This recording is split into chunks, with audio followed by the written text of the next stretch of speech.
Hey guys, what's up? My name is Belita. If you are new here, welcome. And if you haven't subscribed yet, don't forget to subscribe so you don't miss out on these videos. I'm going to try to make more videos like this so I can help a lot of you guys out. So in this video, I'm going to be giving you some tips if you are going to Iceland. I know a lot of people are making these videos and a lot of those videos they're saying the same thing over and over, but they haven't mentioned a few things that I'm gonna show you right now. So let's begin. My tip number one is to follow a Facebook group. The one I'm following, this one right here, Iceland Tips for Travelers. It just happens to have like the most people there. Doesn't matter which group you choose, just choose one that has a lot of people commenting every day, and this happens to be one of them. I joined this group before and I've asked many questions about the auroras or whatever things are happening in the moment, and people will answer fast. So follow a Facebook group. My tip number two is to obviously plan your itinerary, but why I'm telling you this is because we only had 5 days, and the first day technically we had like 4 days, because the first day we got to the airport and then we had to get our van, and then we only had like 3 hours of sunlight. So what we did was go to Reykjavik, something that wasn't going to take up the whole day. And then the rest of the days we did the Golden Circle, and then we drove the third day and fourth to the south part of Iceland, and up to the 5th day we went to Diamond Beach. I don't remember exactly the plan, but it was very like organized, just so I didn't miss out on anything. So just ignore this tip. Honestly, it's one of the dumbest ones I can get, but if you follow the group, sometimes people will even give you like perfect itineraries depending on each day. I think Google Trips even gives you like the itinerary depending how far you're traveling or how many days or what activities you want to do. Yes, I think that was like the worst, dumbest tip ever, but I just had to point that out. So my tip number 3 is to rent a car or a van, whatever. If you think you're gonna do Airbnbs in Reykjavik and then get some like bus tours to take you, a lot of them are great, but I've seen on the Facebook group that a lot of people have had trouble with like renting buses, especially in the winter, because it's too windy or the road conditions are not that great or whatever. So a lot of them cancel these tourists day trips, so they ended up staying in Reykjavik. So I would suggest to rent a car. That way you can have more like flexibility on moving around and not just stay like in one little spot. Now my tip number 4, and this is one I haven't seen in other pages, but this one, pay much attention to this one. Now if you're gonna rent a car or a van or whatever vehicle, make sure you take video of every inch of the car. Open up the engine part and then go back in. As the girl or the boy or the guy is showing you around, make sure you record what the person is saying. Trust me on this, you want to do this. Now the reason I'm telling you this is that because there's a lot of scams with these kind of rental companies. A lot of people on the Facebook group would tell you that it happened a lot that the door was broken, and you're very excited at the moment renting a car that you didn't even notice the door was busted, and then when you return it exactly how they gave it to you, they will point out and be like, oh, that part of the door is busted. So then you'd be like, I didn't do anything to, even if you try to fight it, if you do not have proof, they will charge you, and they will charge you good. A lot of people on Facebook mention this little problem, so just make sure you record every inch, every little thing of the car, preferably video, but you could snap a few pictures there too, but it's better if like the girl's talking as you record the dashboard. Make sure you get those numbers from the gas tank. Take videos of every single inch of the car, and if you have questions, make sure you are recording them. I know it's kind of ridiculous, but you have to protect yourself unless you're willing to pay the extra amount and be pissed about it. Well, then go. Let's just be smart about it. My tip number 5 is to download a Northern Lights app. This is the one I used. If you are planning to see auroras, make sure you study how they appear first, or sometimes they'll just appear out of nothing. Sometimes it's like a small one. It just depends. So you don't really know how it's gonna look. But it works a lot if you're on the Facebook group. They will be like, oh, aurora's right here, or you can ask, dude, is there any aurora activity happening right now? Yes. My other tip, if you want to save money, and this is a really ridiculous one, but all we had was pizza, hot dogs, and a few snacks and drinks from Costco and local grocery stores. So guys, we have food here. I think we're gonna drink wine. We're gonna figure out how to open it. We have so much food, it's not even fun. I know, stupidest thing ever, but we didn't want to cook in the van. That was our problem. But if you want to save money on food, do what we did, or just shop at local stores. The stores are located everywhere, all around Iceland. The bonus one, that's the one we liked a lot. They have another one, I can't remember the name, but if you're gonna stay like in Airbnbs or something, you could load up on food. And this is because we had a budget for Iceland, and we were like, either activities or do you want food? I was like, I would rather do like some activities I'm never gonna get to do at home, and then there's the food. So I guess we were more interested on saving up that money. So if you want to do the same, just go to Costco. There's only one Costco, and it's in Reykjavik, so it's like very close to the airport. That could be your first trip after getting your van or thing or whatever, before you go to your Airbnb, or you start your road trip on your camper van. Load up on food. My tip number 7 is, if you're gonna be driving in Iceland, do not mess with the road conditions. If again, there's apps that tell you what the conditions of the roads are. They're gonna be very icy, they're gonna be very slippery, and it's gonna be super windy.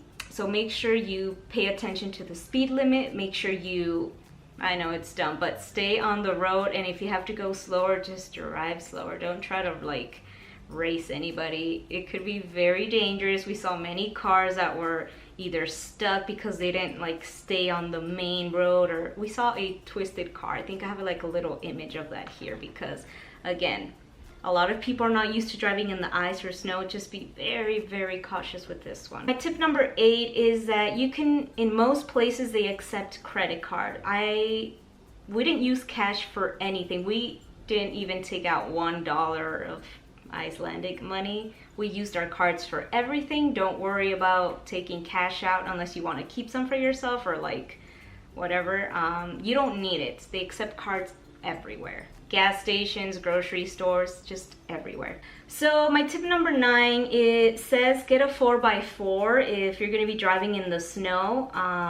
So there are these roads called the F roads. So F100 and whatever, F300, and so that's how they're named, F, and then they have a number, I'm pretty sure. So the van that we rented our insurance didn't allow us to go on some of the F roads. I mean, not that they don't allow you, you could go if you want, but if you go to an F road that your insurance does not cover, then you're gonna have to pay for that. So if you want to explore more, just make sure that your insurance covers those F roads, and if you get stuck, then you'll have somebody to help you out. But we didn't go off roads because we don't want to risk it. But even then, just get a 4x4 if you're going in the winter. So if you like alcohol, which a lot of you, I'm pretty sure you do, there's 2 options. Either load up at the grocery store or just buy it at bars or restaurants or whatever. They're gonna be extremely expensive, but if you don't plan on spending too much on alcohol, when you get to the airport, you're gonna pass a store inside the airport, and then when you go pick up your luggage, right where the luggage pickup is, on the side there's a grocery store. So a lot of people had their like suitcases and loaded up with so much alcohol. So while you arrive, we're waiting for our luggage, but over here, back here, there's a store. Everybody's buying alcohol. If you come to Reykjavik, I suggest for you to buy your alcohol here first, because outside is so expensive. But that's what you should do, even if you're staying at a Airbnb or like road trip, just load up on that alcohol, load up on your snacks or whatever food you're gonna eat for the next 5 or how many days you're gonna stay. But that's what we did. We saved up so much money. After that, we went to Costco and then a local grocery store in case we wanted to eat something different, like juices or like a salad or a pre-made sandwich or something. So this is another one that's very, very important. Please don't be this stupid person, because this happened to us, well, not to us, but like as we were there. So you're gonna see a lot of horses on the side of the road, and you're gonna want to stop on the side of the road to pet them or take pictures or video or whatever. Guys, we found horses. Hi. Look at this big guy. My advice to you is just don't park on the side of the road unless you know and see that it's flat and that it's not covered with a lot of snow. What we did is we stopped at a driveway. As we were petting the horses, this other person parked on the side of the road, and then when trying to get out, he couldn't get out. He had like a little car, and then we had a bunch of people helping him out. My husband was trying to help out, and he couldn't get the freaking car out, so he had to call his insurance to pick him up and get him out of that thing. People are very dumb sometimes. They don't know how to drive in snow, and they assume that they're gonna get out. You will get stuck, so make sure where you park is flat and it's not dangerous if you're gonna park on the side of the road. Don't park on little hills because you will get stuck, okay? I think I got it. I didn't get this on tape, but it happened like at least to 3 people as we were driving around. Very, very dumb. Get crampons, not tampons, crampons. Crampons are just these little things that go under your boots so you don't slide. Just try to keep them in there, like in your snow boot. Just put them on and leave them there. If you want to take them off to go to other places, that's fine, but it is very slippery. It's very icy most places. I just left them on the whole time and didn't fall at all. It's gonna make it easier to walk on snow and ice with the crampons, so make sure you have them.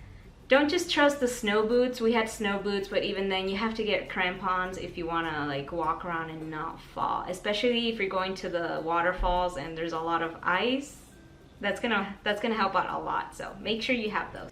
This tip number 13 is very obvious, but I just have to say it, is to take the warmest clothes ever that you allow. So make sure you have your fleece sweater, a shirt under that, and then you have your raincoat. You're gonna need a rain coat or jacket or whatever. I suggest a coat, something longer than your pants, whatever you want. I mean, it's freaking cold. I had a windbreaker, I had a warm jacket underneath. When we were in the glacier, I got ice burn with all my layers, and I got freaking ice burn. I think I was wearing the wrong. I had great pants and I had pants under that, but even then I got ice burn. So know that it's gonna be very cold. If you're very sensitive to the cold weather, be sure to pack just the warmest. If you have to pay a little bit more for warmer clothes, just invest in it, and then you could like resell it or something if you're never ever gonna use it again.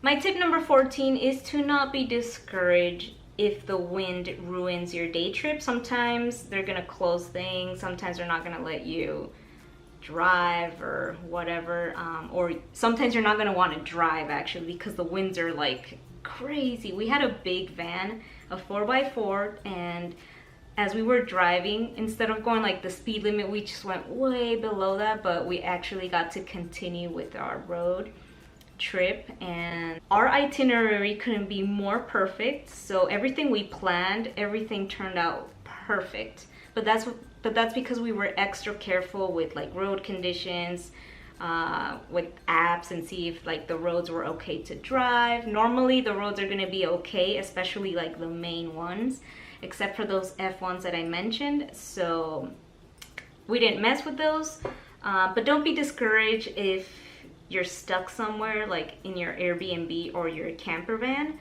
Make sure you download maybe a movie or 2, or how many movies you can download so you can watch in case you do get stuck, so you can have something to do.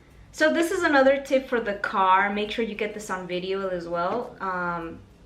They're gonna tell you that the camper van, if you're renting a camper van, that there's no running water. If you're gonna rent a camping van thinking that you're gonna shower in the camping van, you're not gonna shower in the camping van. You can't even wash the dishes there because the faucets are gonna be frozen, so you can't really use it, so you don't have water. The only reason we rented a camper van is to sleep there and save up money on our Airbnbs. And so instead of doing Airbnbs and a car, which Airbnbs are not that expensive, but cars and gas is, we just decided to sleep in it. But we couldn't shower. If you want to shower, sometimes they have campsites that are open. A lot of them are going to be closed, but a few of them are going to be open. You could shower there. Also with that tip 14 is that sometimes the USBs are not going to work.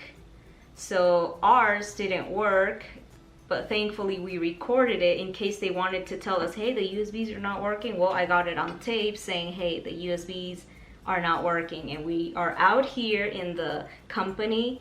Also, I mean, before we left or anything, we checked literally everything. The USBs weren't working. I mean, that's like a main one. Thankfully, we took our own USB plug, like those plug thingies or whatever, and worked perfectly. My tip number 16 is to not open the doors if there's strong winds. The door will, if there's hard ass winds outside and you open your door, it will like fly off. I'm telling you this because I almost opened, but I just like remembered as soon as I opened the little thing.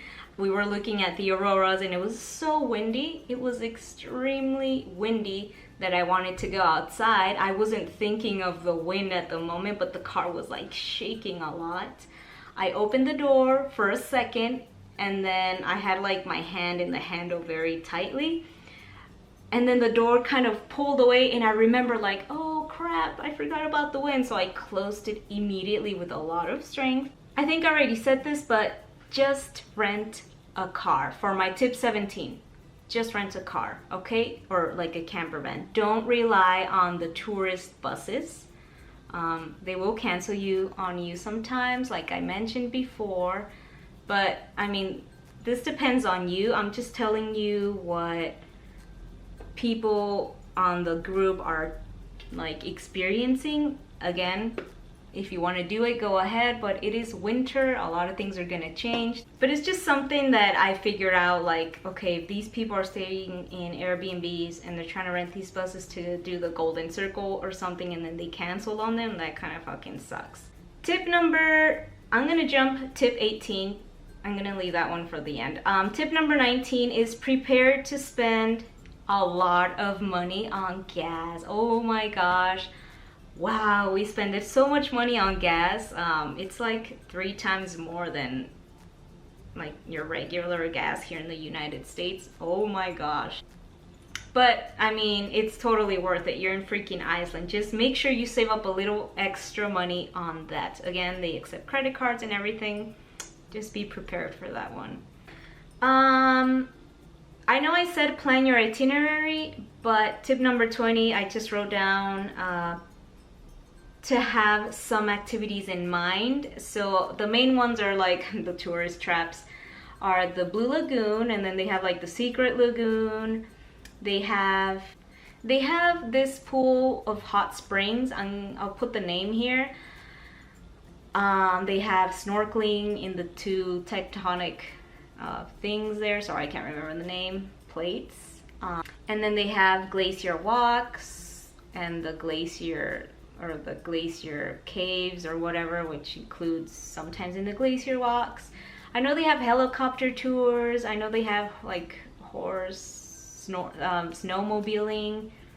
I don't remember what other activities they have, but they have a few and they are a lot of fun. Make sure you choose one that you think is worth spending the entire day. Not saying entire day, but you will spend most of the day if you're staying at an Airbnb.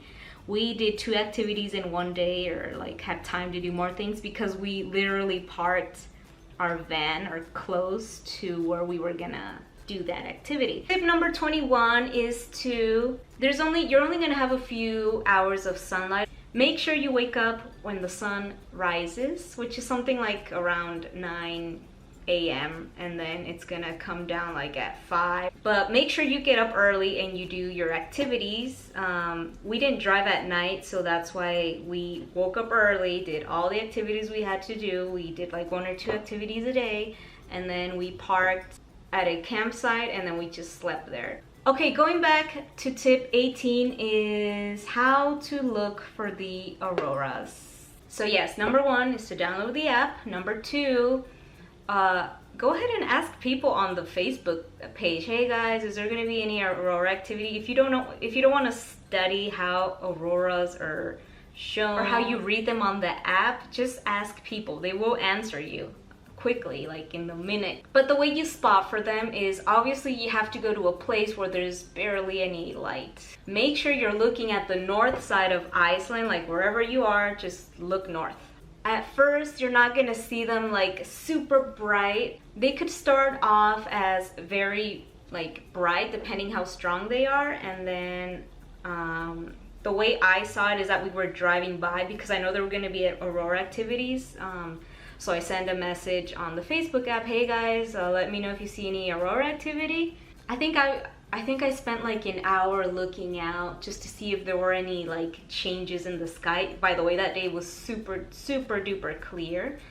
And then I started out of nowhere, there was a cloud, like not like a strong cloud, but like a very faded gray cloud. And I was like, holy shit, I think that's it. I spotted something and I was like, babe, we have to go to a empty place with no light. So that's what we did. And then we looked out again. It was like very clear. I was like, is this it? This is the aurora? So then we set up our phones on a special thing. So when you take videos or pictures, it's just gonna capture more light. So then we took a picture and turns out that was the aurora. So we were like, oh, I was not expecting this. This is weird. I thought auroras were like super bright and super like green and stuff. This is why it's very important for you guys to be in a very dark place. But the activity was very low at that minute, and then boom, they started to show up even more.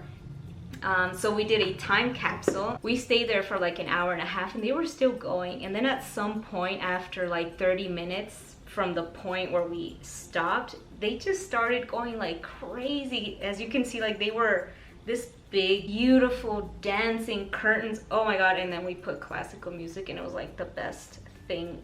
Ugh, it was magical. So to the naked eye, if they're low, you're not going to be able to see them, but if the activity is going to be strong, you will see them. Maybe not as bright as how your camera is going to show you, but you will see them. Unless they're like extremely strong, then you will see them. What did you think about the auroras, babe? They're great. It's something out of this world. You cannot imagine something like that.